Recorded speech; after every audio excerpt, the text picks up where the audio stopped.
Ah, there Better? you go. Oh, yes. That's you. Oh, you're, yes. Where are you? The back garden? Yes.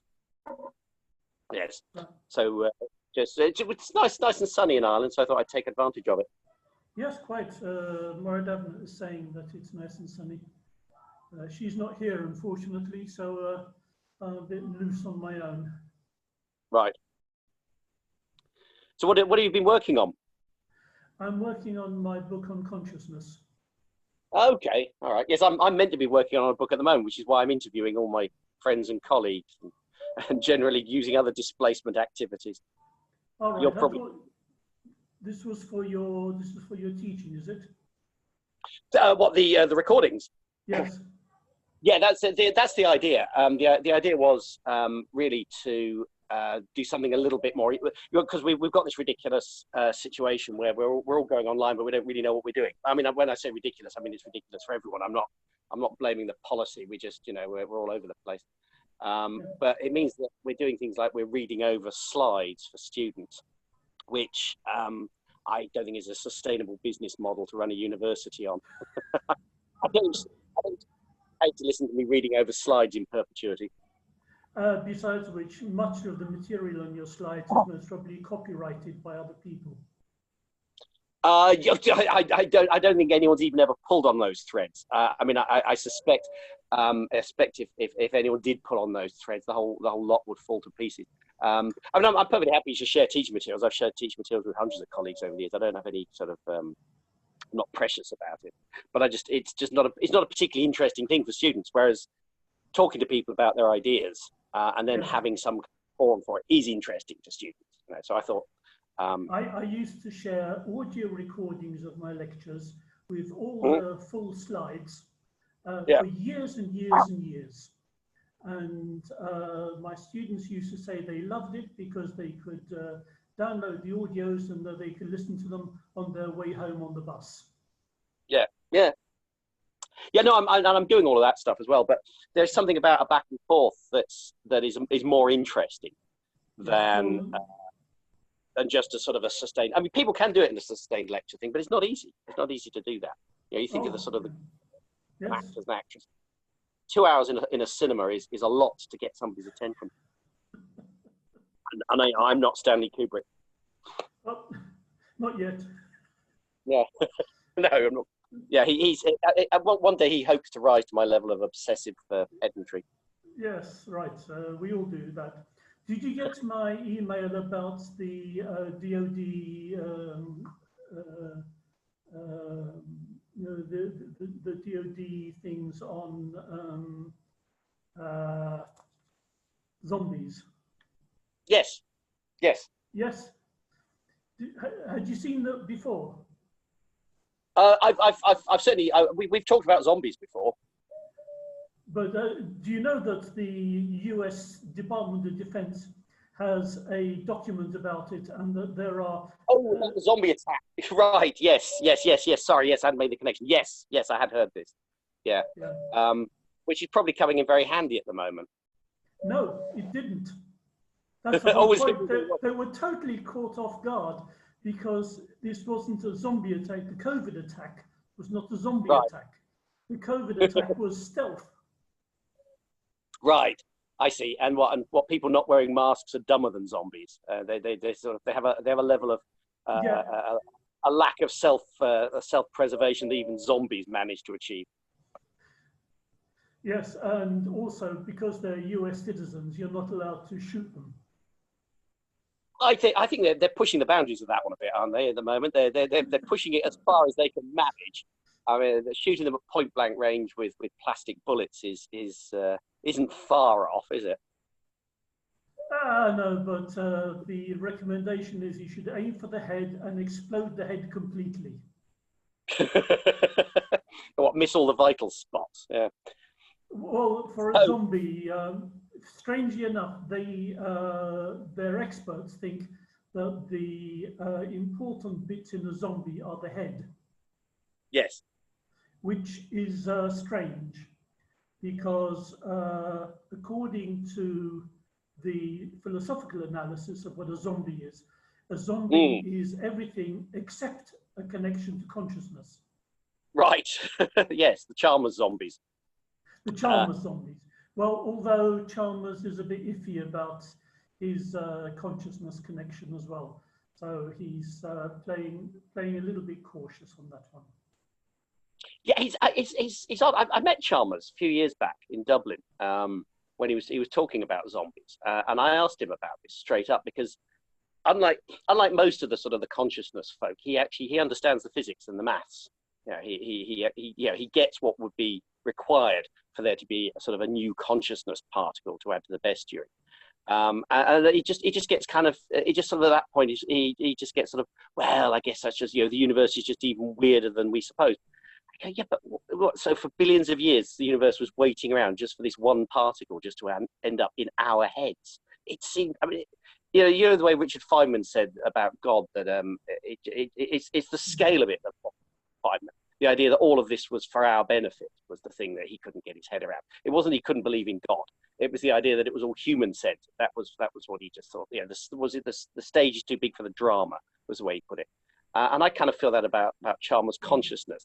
If there's this sort of extra particle that somehow only pops into being, this tiny little frame. It's like those sort of those substances that we just get to exist for a nanosecond in a particle accelerator, and then it whizzes away again, because it can only exist under extreme pressure and temperature, for a few nanoseconds. Is that what consciousness is? It's just this incredibly unlikely particle that just suddenly pops into being for a million years or so and then pops out again. Actually, put that way, I suppose that could be a thing, but it just seems what's the word, baroque.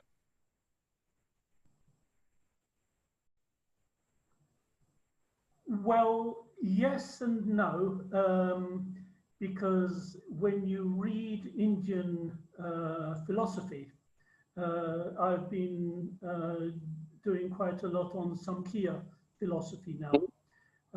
What they say is that the philosophy says there's a material universe, and that's, the physical universe, and then there is spirit, which is out with the material universe.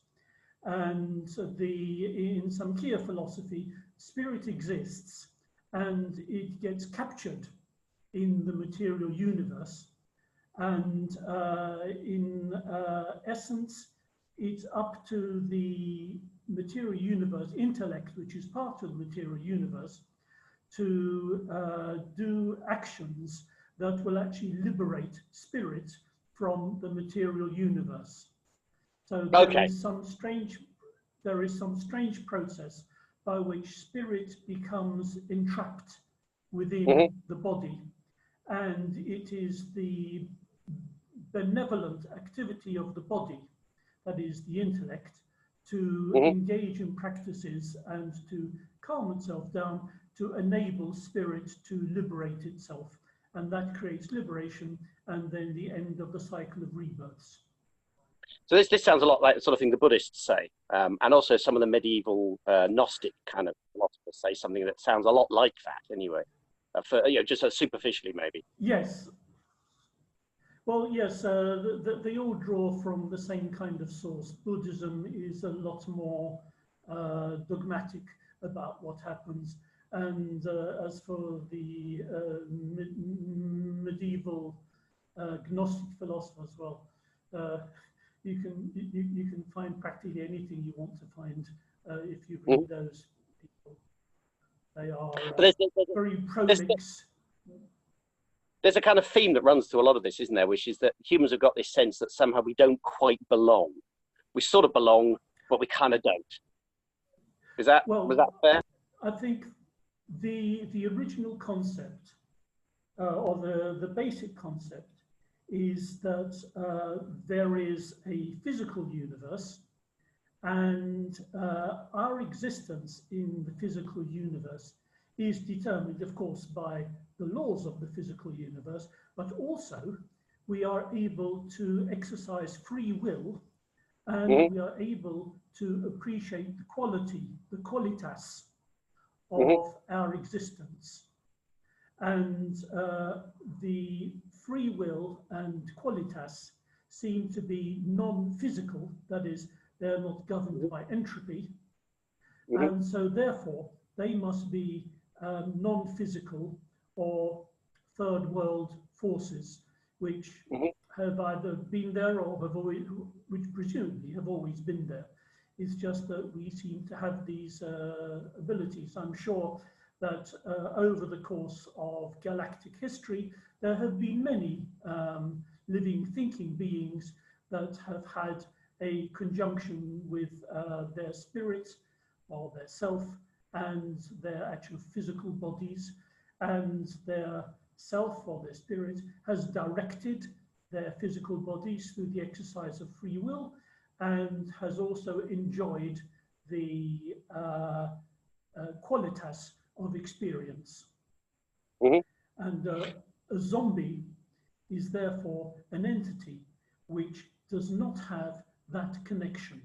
So now, there are, in Samkhya philosophy, it is maintained that the self or the consciousness can perceive the activities of the intellect, the physical body, but can't do anything about it.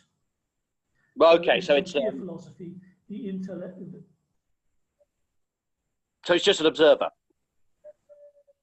Yes, that's right, and it is an act of benevolence of the intellect, the physical body, to free the self from the trammels of day-to-day existence, and therefore to achieve liberation through the practice of yoga, the eight limbs of yoga, not just standing around doing funny postures, and by that to achieve liberation from the endless cycle of births and rebirths. Okay. So the technical term for this in phenomenon. Sorry, say it again. I didn't hear that quite. Sorry, yeah, we've got a slight lag. So Western philosophers would call this epiphenomenalism, wouldn't they? This idea that whenever you drink beer, you also drink froth, but it's not the froth that gets you drunk; it's the beer that gets you drunk. And mind, consciousness, or what you're calling spirit, is an epiphenomenon. It's always around whenever there are actions and thoughts, but it isn't actually the cause of them. It's a sort of it's an additional property that floats on the top of the beer. Epiphenomenalism, as I understand it, is the concept that you think, your conscious mind thinks that it is directing, and it thinks that it experiences, but it doesn't really. The concept of a separate consciousness is a distinct notion. The concept that there is a spirit consciousness that is separate from the body, that is not an epiphenomenon, that is a totally distinct phenomenon. Okay, so it's not caused by the so in epiphenomenalism the thoughts are caused by the brain. The causal arrow only goes one way, whereas in this there's no causal link at all. It's just floating free, sort of watching things happening. Was it Wittgenstein sort of describes it being like a leaf that sort of the leaf floats down? It's sort of right, now I'll float this way, now I'll float that way, that kind of idea. Yeah, well, that's the Samkhya philosophy version of that. Descartes, of course, bought into the dualist approach, but he said the connection is in the pineal gland. Right. And so that is where soul, self, or consciousness actually directs and meets the body, the mechanical clockwork body part. Unfortunately, even for his day, Descartes' physiology was behindhand, and everybody had exploded. Well, not everybody, but the concept that the pineal gland was in fact a special director of activities had been exploded at least a generation before that. Oh, I didn't know that. Yeah. Oh, yes, yes.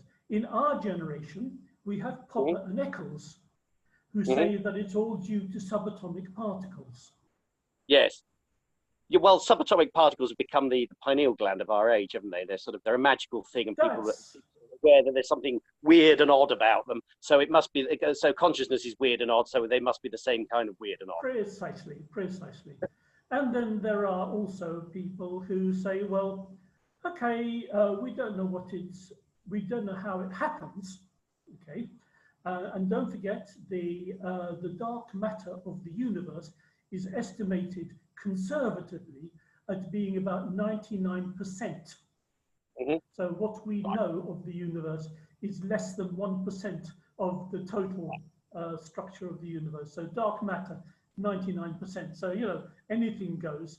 And to limit ourselves to the paltry advances that human science has managed to achieve in the last 500 years is really a very dismal and unliberating prospect.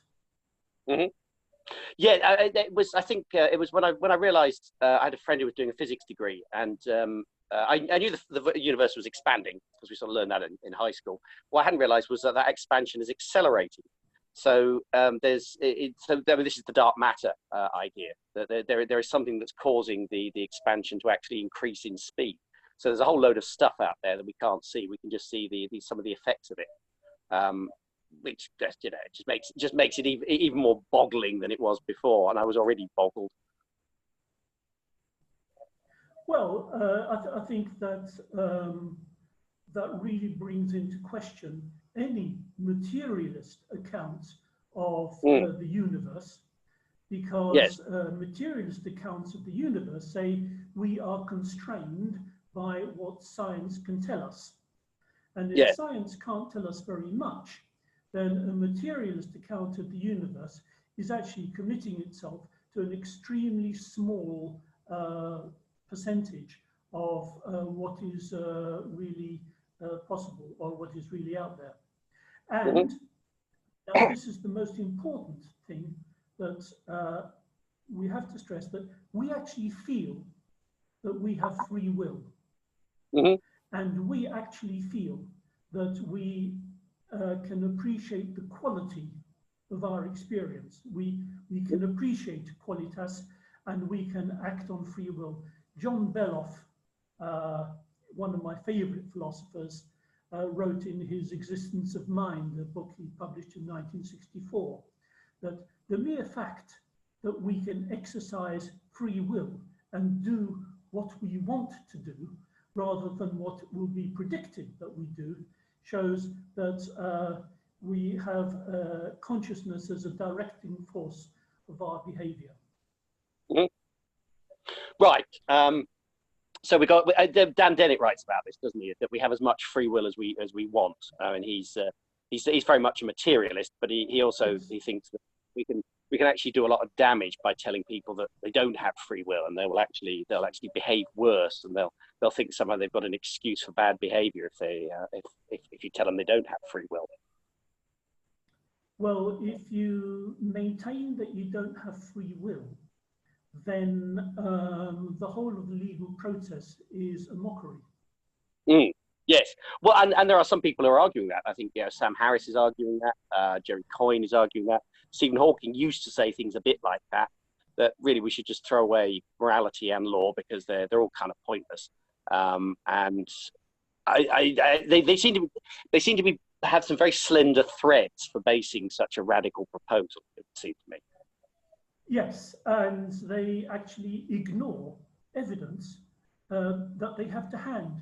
And that, I think, is really unscientific. That's the ultimate bizarreness of the so-called rationalist thinkers, that they ignore the evidence of their own minds that they can exercise free will and that they can appreciate qualitas.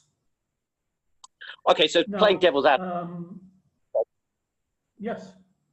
Well, if I'm being Sam Harris now, I'd be saying, well, I think I have free will, and I get that I can't sort of unthink that, except unless being Sam Harris, unless I've meditated and taken lots of drugs.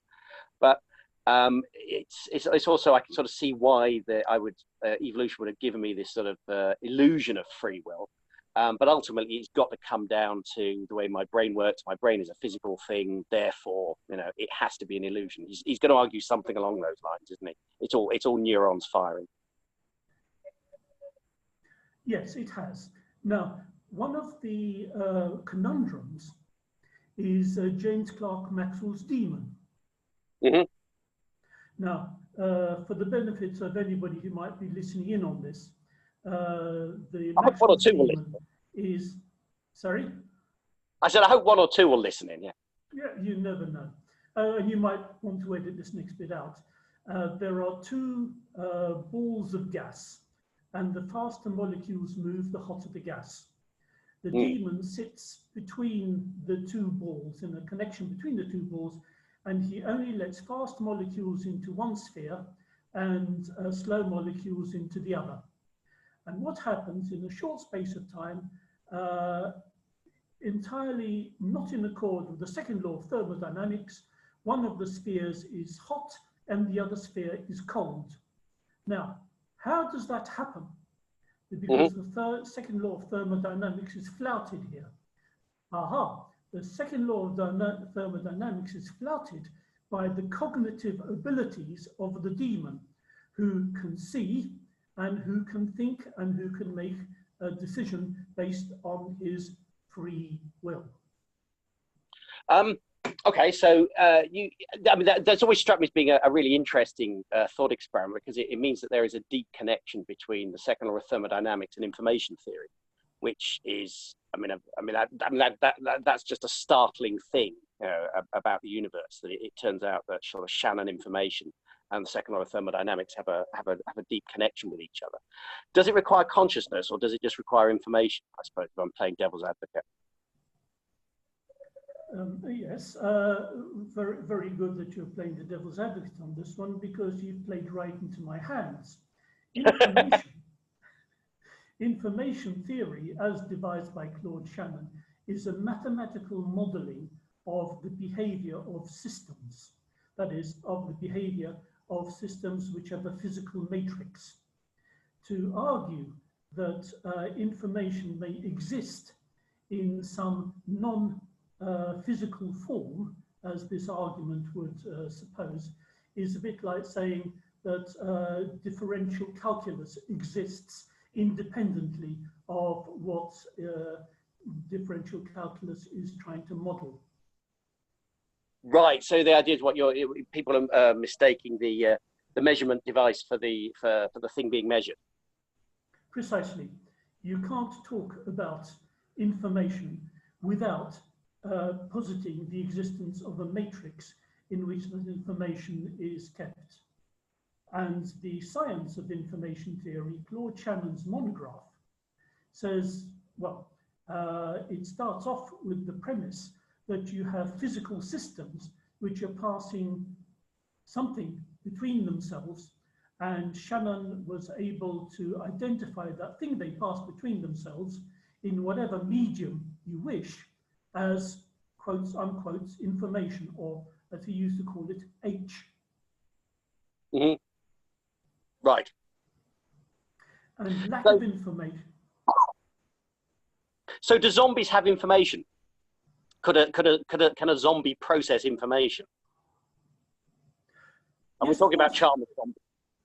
Yeah, well, insofar as the human body is an information processing device, that is, the human body has got physical bits and pieces in it, and these physical bits and pieces work together, we can model the human body in terms of information flow. Now, here is a question you should ask your neurophysiological colleagues. Per second, what is the information flow rate of a human body? Oh, that's a good one. Yeah, I certainly don't know the answer off the top of my head. Good. I have spoken to a lot of very clever neuropsychologists and neurophysiologists who eventually give you the same answer as you have. Nobody knows. Precisely. We can't. Okay, well, I feel better that I don't know. Sorry? I feel better that I don't know, because I'm in good company. Well, it used to bother me a lot because I wanted to get some sort of upper limit on information flow in the body. Don't forget, imagine a violinist playing a very fast passage, for instance, the cadenza to the Mendelssohn violin concerto in the first movement, which involves a heck of a lot of extremely rapid movement, which has to be very, very precise, down to micromillimeters in order for the thing not to sound out of tune. Can you imagine the amount of information that must be flowing from the human body to the actual violin instrument in order to achieve that precision and that rate of performance? Yeah, I don't know how much there is. Is the honest answer. It doesn't seem. I'm pushing the bounds of my ignorance to breaking point here. But I mean, is it something that you could digitize? It feels like something you might be able to get a robot to do, but I have no idea whether it's been done. To play the violin? Yeah. To actually physically play the violin. Well, you see, you have to put in so many constants into the actual mechanism that it will be, you will have actually made the player into a zombie. That is, most of their actions are pre-record or prefixed. Now, a violinist can actually play the viola, and as a viola player, I can attest this. A viola is slightly bigger than a violin, and I can switch from a violin to a viola with a fair amount of ease. It takes me about a second or two to get my hands around the larger size of the viola.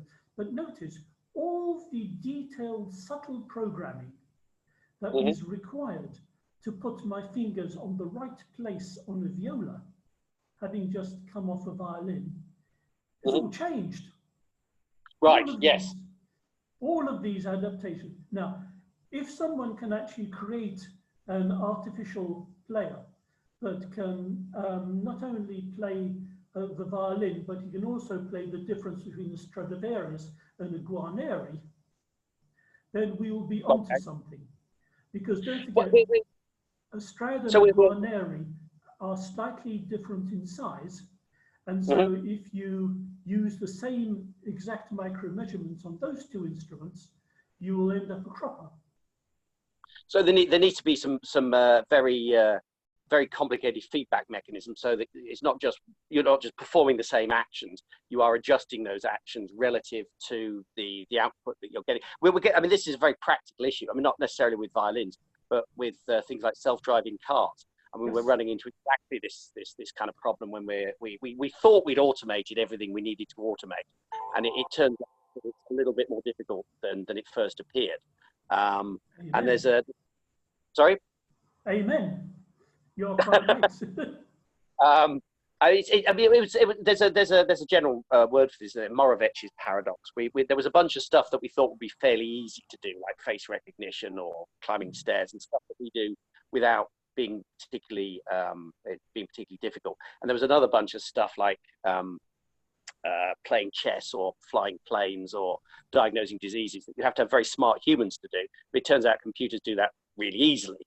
And the answer is that the cognitive architecture is laid bare in things like chess playing and airplane flying, because they're evolutionarily novel things. Whereas all the stuff like face recognition, it's taken a billion years to recognize faces. Well, actually, I suppose faces have only existed maybe 100 million years. It's taken 100 million years to get good at recognizing faces, but most of that cognitive architecture is below the surface.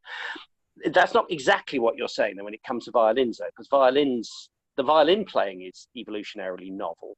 But a lot of the things that go into us enjoying the sort of things that violins are an example of is probably quite ancient.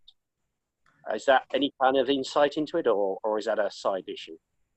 Well, it's a side issue in terms of where we started the conversation, which is trying to model the flow of information.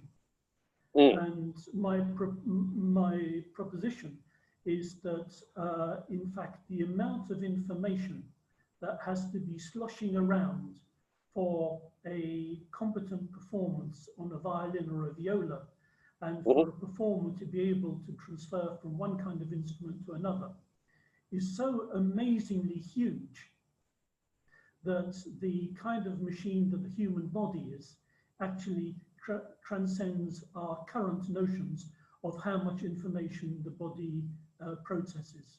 So I'm not surprised that none of our neurophysiological friends eventually throw up their hands in horror and say, well, don't ask me, I just study the brain. Because they feel that when you look at the amount of information that is swilling around in an ordinary human body, it's so fantastically more than what we can actually mathematically model at this particular stage. And the biological systems that we have in our bodies must be absolutely amazing. Do you know that it's one of the Psalms, and it says something, sooner should my right hand lose her cunning than I forget thee, O Israel. Okay, now, yeah. I think that's a beautiful line, because what it does, it connects knowledge, that is the propositional knowledge that of Israel, and the cunning of the speaker's right hand. Right. So okay. I think that little snippet has always haunted me, especially when I'm playing the violin or the viola. That you know, my right hand has cunning, and my left hand as well, actually. Both my hands have cunning. That is actually not available to my consciousness. Okay. Now, is that? But presumably at some point it was. So when you were learning the violin, you had to be conscious of it. I'm speaking from almost complete ignorance here. I've never been able to play a musical instrument, I'm making a parallel with things I've done that I've had to learn from scratch. So you tend to start off by being sort of you've got this sort of stage. I mean, you're unconscious and you can't do it, and then you're conscious that you can't do it, and then you're conscious that you can kind of do it a bit, and then you're unconscious and you can do it, and you're in that sort of Csikszentmihalyi kind of flow state. Yes. But before you get to that state, you go through sort of various conscious states, don't you? Is that a role for consciousness in terms of learning? Yes, I think it is in the early stages. Now, I am always very fascinated by the Soviets, the Moscow School or the Moscow Conservatoire School of teaching the violin. In the Moscow Conservatoire School, everything is done by rote. So as I once had a teacher who had trained at the Moscow School, and he once said to me, if you practice this 1,000 times, you will stamp it in. Okay, yeah. Right, so, you know, and it was, I said to myself, well, 1,000 times. But the alternative school, and that's really interesting, that's one I was actually grew up in. I just went to this Moscow Conservatoire person just out of interest to see how they approach teaching. But my teacher was a pupil of Carl Flesch, and his mantra was always listen. Okay. Let your ear be the guide to your technique. So and if you had a hard passage, okay, so there's a certain amount of finger dexterity that is involved, and if you haven't got finger dexterity, you're lost, of course. But in order to execute a hard passage, you have to have a very clear mental concept of what it's going to sound like, and then you have to make your sound into that mental concept. The same way as we're talking now, I'm talking to you. Where do my words come from? Where does my speech? Yeah, we don't have a little. We don't have a little mental readout inside, and we sort of, you know, if you see sort of sci-fi films, and the Terminator has a variety of things to pick from, and he's inside his own head. He goes, all right, I'll pick that phrase, and that's how people picture it when machines are doing it. Now, of course, machines can't do it like that either, but we certainly don't do it. Yes, precisely. Nothing is. So, sorry, have we lost each other again? No. So, no, I'm here. Yeah. So we have to. I think we have to maintain that, first of all, there is dualism. That is an undeniable fact of existence.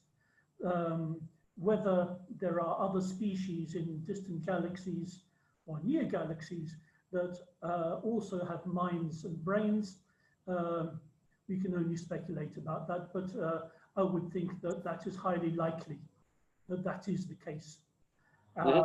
And secondly, we have to accept that there is some kind of link between mind and body.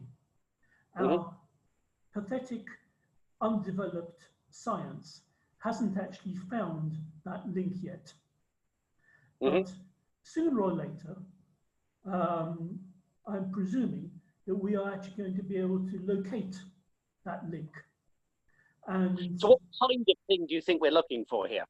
Because the functionalists would say, we've got it. It's just consciousness is availability, roughly. It's a sort of the ability of systems to share information in a way that is of value to the organism, something very roughly like that. And so that all we've got is sort of the supposedly simple problems, comparatively simple problems, of working out how it works in each and every case. But you're saying, no, there's something deeper going on here, and that just going up that's a blind alley. Is that, yes. Have I got you right? Yeah, I think I follow Chalmers very, very closely on this one. I mean, Chalmers makes a lot of mistakes, but I think on that particular question, he's very sound. And that is what he calls the hard problem of consciousness. That is, qualitas and free will are the two hard problems that you cannot explain in terms of information processing of a particular system. And on the one hand, we have the brute fact that we know that these two phenomena exist. And on the other, we have the puzzle that our science hasn't yet figured out how this intangible consciousness relates to the physical body. Okay, so this puts you in an interesting position with modern psychologists, because I think most modern psychologists would probably go, well, this is a philosophical problem. We're not really bothered by this. But you think psychologists, in particular scientists, should be bothered by this? Well, there will be scientists of the knee bone is connected to the thigh bone variety. And there's quite a lot of psychologists who are very happily bottom dwellers in this kind of universe. But don't name names. What? Don't name names. Well, let's take Marvin Minsky, for instance. Now, he's not a real psychologist, but he was a cyber psychologist. Now, Marvin Minsky's proposal was, suppose we take a human brain and mimic it in every detail, every functional detail in plastic. Yes. And then switch on the circuit. Yes. This construct will behave and react like a human being does. And if you ask it, are you conscious? It will say, yes, I am conscious. And if you say, do you have qualitas and free will? It will say, yes, I have qualitas and free will, but the question is, does it? Right. Because, now, can I give you a small divergence here? This is the, let me see if I can get the man's name right. This is the paradox of the man who created the statue. Pygmalion? Yes, so starting again. This is an example of what I call the Pygmalion fallacy. And for a lovely illustration of the Pygmalion fallacy, take a look at Jean-Léon Gérôme's painting of Pygmalion in Galatea of about 1890. Pygmalion was a talented sculptor, and he created a statue so beautiful that he fell in love with it. Mm-hmm. And Juno took pity on the poor guy and made the statue into a human being. And Right. the picture shows the statue, half of her is still stone, the top half is flesh and blood, and is reaching out to embrace her creator. Mm-hmm. Okay, so you're saying we fall in love with our models. Scientists fall in love with models. You see, the Pygmalion fallacy is that we think that if we create a detailed enough model, it will actually be lifelike, or it will be life. Okay. But it takes Juno to breathe the life into the statue that Pygmalion has made. The statue doesn't come to life on its own. It takes divine intervention. And so now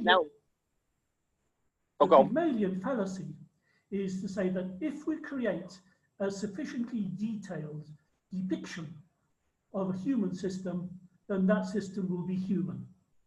Mm-hmm. It's like if I give you a really detailed photograph of a €5 note. That is, so does this picture that you're sketching here, does that require a mystical element? Are you, and if it does, are you happy with that, or would that be a misunderstanding? This picture, I suppose the picture depends, or the picture presumes that there will somehow be a connection between a physical body and this non-physical consciousness. Now, if we can find this physical connection, then fine, we're good. And don't forget, Dracula, no, not Dracula, what's the man with the, who gives rise? Frankenstein, yes. You must call him Frankenstein, Dr. Frankenstein. Frankenstein, yes. Yeah, Dr. Frankenstein assembles all the physical bits, but he waits for a thunderbolt to elevate the physical bits so that the physical bits can actually lurch into action. Now, Dr. Frankenstein's monster is not a zombie. Dr. Frankenstein's monster has all the physical bit, has consciousness. His monster in Mary Shelley's book falls in love and acts with pity. Yes, so, loves and hates. Yeah. Yes, so Dr. Frankenstein creates or imbues life through the rather ridiculous suggestion of putting a thunderbolt through the body, and we now know that that doesn't work. But, you know, it was a nice idea of Mary Shelley's. Mary Shelley had probably seen, there were demonstrations, weren't there, in London, of passing electrical current through frogs' legs to make them twitch. Yes, galvanic response. Yeah. Yes, but that is a very purely physical phenomenon based on the way the muscles of the frog's legs actually work physically. So, do you know that painting, Ceci n'est pas une pipe? Yes, the Magritte, yeah. The Magritte, that's right. It's a painting of a pipe. And underneath it says, this is not a pipe. Yes. Of course it isn't a pipe. It's a painting of a pipe. A painting of a pipe, yes. No, he was very clear on that, yeah, when anyone asked him, yeah. And this is the basis of what I call the Pygmalion fallacy, and that is why Marvin Minsky's proposal won't wash, because he can create as detailed and as precise a simulation of a human system, but it is simply a model. It is a painting.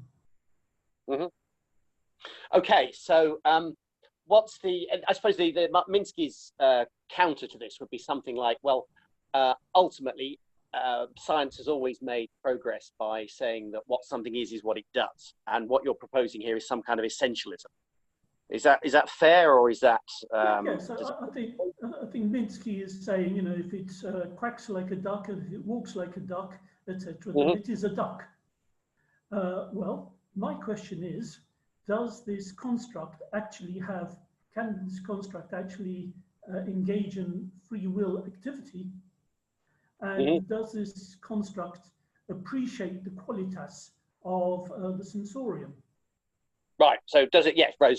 Free will and qualia. So these are the two big sticking points Yes. that keep coming back to. No question. Yeah.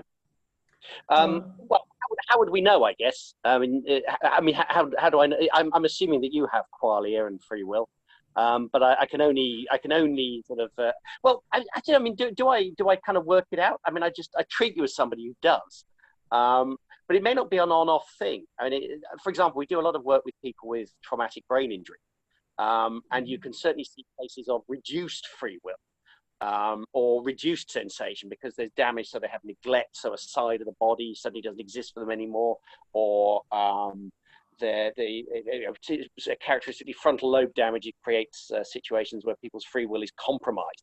So could it be on a dimmer switch? I suppose I'm saying, rather than just being an on-off thing. If it's on a dimmer switch like that, does that suggest that maybe functionalism has something to say about it? Well, there is a sizable literature in psychology on automatic behavior. That's why when an airplane passenger airplane is taking off, you have two pilots who go through the checklist together, because it's very easy if you've done this 100 times to say, "Oh, I've done that one," and you haven't actually done that one this time. You've done it the other 99 times, and you miss this particular item this time, which is why there's two of them. And hopefully the one acts as a filter on the other. So automaticity is a part and parcel of our behavior. I once had a girlfriend who lived off one turn of a roundabout. And I was driving home one day, and I suddenly realized that I had taken the turn off for her house rather than going straight on to my house. Right. And yeah. I was halfway down the road to her house when I suddenly realized, oh gosh, I've taken the turn to my girlfriend's house. Right. Yeah. And it was, it was a beautifully executed turn. They indicated, slowed down, changed gear, the whole yada. And it was only when I was cruising down the road and I sort of looked over my behavior, oh, right, okay. And I think we have those automatic behaviors a lot of the time in our repertoire. Those automatic behaviors happen. And so I wouldn't be surprised that there would be certain damaged states where the organism is not working 100%, and maybe sometimes the organism just switches off. I mean, there's the concept of being blind drunk. Now, you and I have never been blind drunk, of course, but I hear from... I can't imagine, I can guess what it might be like, yeah. It sounds horrible, but from what I hear of being blind drunk is you act and say things and behave in a totally apparently rational fashion, but you cannot remember a thing about it the following day. Yes. You have a total blank, and yet so your consciousness has switched out.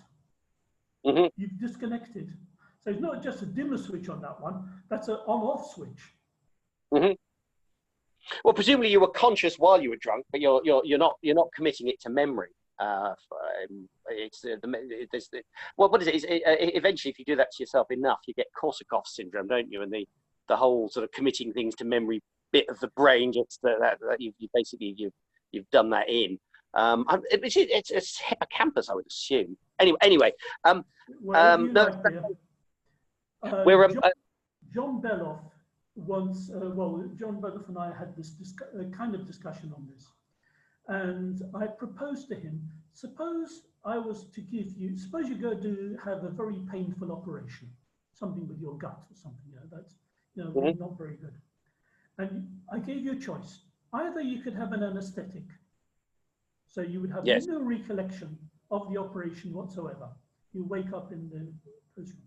Or else, you go through the operation, you experience everything, and at the end of it, I give you a drug but will cancel out the last 40 minutes of your experience. Right. Which would you prefer? Sure. And everyone goes for the first one, I would assume. Well, you know, John and I sort of tossed this to and fro, and we decided that the first option was most probably the safest. They do give you something, don't they? It's alphanol. They give you a thing called alphanol in case you do wake up, so that it doesn't commit to memory. Could possibly be. One of the interesting things on this one is actually there's a group of surgeons in California, of course, who do complex bowel operations with hypnosis. Yes, yes. And that has been well attested in the medical literature. Because well, you know, I'm interested in hypnosis, and I qualified as a hypnotherapist some years back, and it's something where I'd like to get back into studying some of the more esoteric effects of that at some point. You and I have an experiment to do with color blindness and hypnosis. Yes. Yes. Following on from James's experiments that he summarized in Principles of Psychology over 100 years ago now. But we have to do that experiment to demonstrate control. No, we should do that at some point. I'm going to have to draw to a close because I have about an hour's recording that Zoom gives me, and I'm coming to the limit of the recording ability. Is there anything else you'd like to add before just to make sure there's nothing crucial? I think we covered some really interesting stuff: qualia, free will and determinism, consciousness. I mean, this is all this is the core stuff of the history and philosophy of science area. It should be the core stuff of psychology. Unfortunately, psychologists and neuropsychologists have become bottom dwellers. Well, there's this tendency, isn't there, to be like the drunk searching for his keys under the lamppost, and you sort of go, "Well, is this where you drop them, sir?" No, I dropped them over there, but the light.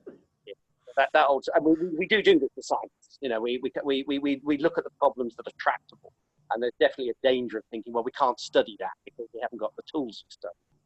But the thing hasn't gone away. You need new tools. Precisely, yes. So I'll be very interested to see the edits of this version, and we must talk more about doing these experiments with hypnosis. Okay.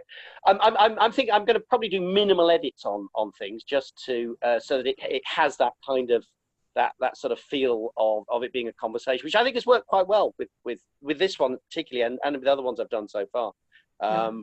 Would you show the people? You know, I sent you that question and answer thing. I sent you. Oh yeah. Yeah. Would you include that in with this so that so anybody can actually read the more detailed stuff? Yeah, absolutely. Yeah. And people have always got the final refusal over any edit as well. That has to be a thing so that people can speak freely, and then suddenly if they want to go back and go, wait a minute, I probably shouldn't have told that anecdote about the duck. I want people to feel that they can speak freely, and then if they subsequently go, do you know what, perhaps, you know, there's a statute of limitations hasn't run out on that one. But I think people speak more freely if they feel that they can undo things. I think it's a problem with social media. I think it's becoming this weird, stilted realm, and I think one of the reasons for it is you're not allowed to edit yourself. You know, it's not like a conversation where you can go back and go, do you know what? I don't think I should have put it like that. You know, people go, no, you tweeted this 10 years ago. You are now forever fixed by that tweet. You know, and that's quite, I think. Yeah. Well, I've got used to over the years of being interviewed on moving statues to be very careful as to what I say. Sure. Yeah, there are some topic areas that are just third rails. I get that, but there's an awful lot of, and I don't think this is a new thing. I think there's always been this human tendency to play gotcha games. You know, there's always been a sort of an inquisitorial element to the human character, but I just think so amplified that tendency to a degree which has made some of the public sphere quite toxic to some conversations. I don't think it's all bad. I think there are some good things. There are some voices that we haven't heard before, for example, and we're hearing them now. And as a psychologist, that's there's a better breadth of human. But I think I'll enjoy seeing the edited version, and I'll look through it. And I look forward to hearing some of the reactions from my bottom-dwelling colleagues. Yeah, well, you can leave that in if you like. All right. Yes, please. I'm going to say goodbye because this recording is going to stop, and I wanted it to be a goodbye in there. So very nice talking to you. Great. Enjoy the rest of your time. I'll speak to you again soon. Take care. Bye now.